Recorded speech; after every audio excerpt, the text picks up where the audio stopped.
guys, I just wanted to share something with you. A lot of people have been losing loved ones lately, and I just wanted to share something comforting with you. My son's grandmother, a few days before she passed, I'd actually had a premonition a year before, and she had actually overheard it, and she got insurance. And it was shortly after a year that she started to let go, and she was laying in the bed a couple days before she passed, and she said that that Jesus had spent the whole day with her, like he was there, like not just the spirit in her, but he was present, and that he was spending time with her. And she had mentioned an entire day of this, that it only happened once in her life. And so about 3 days before she passed, she said that he had been there again. The next day, she was in a panic and she was upset. She goes, "He's gone. He's not here." And she was really, really down. And she had to take meds a few times a day. And about 6 a.m., it was time for her medication. And so her daughter was trying to lift her up because she was coughing. She had started to gain a lot of fluid in her lungs, and she'd have to be set up on the pillows. And she pushed her away, like she didn't want her to help her breathe. And she woke up slightly and just said, "He's here."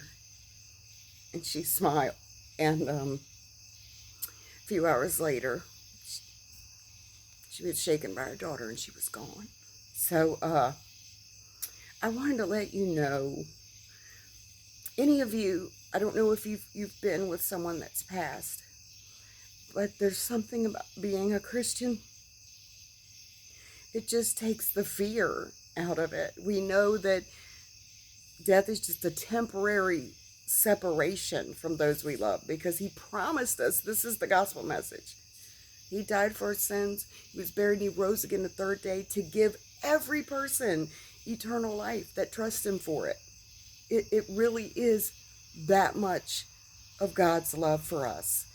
And it's just a shame that people go through life not knowing it or rejecting it. I will never understand it.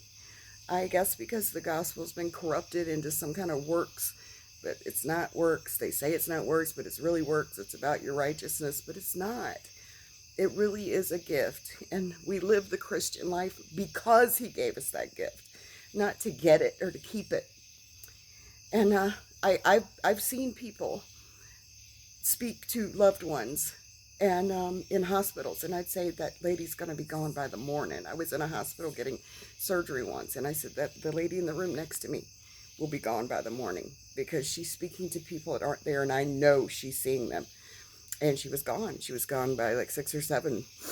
And the lady asked me how I knew, and I told her she's speaking to people. I don't know if it's the angels or God let her see her loved one or what, but I know that my son's grandmother had Jesus himself present with her. And it was a matter of fact. She was not out of her mind. She had spent, she was in the medical field. She had spent time with him only once in her life where she physically knew his presence was there. And there was no doubt when she just smiled and said, "He's here. He's here. It's okay." And all of us had peace. All of us had peace over it.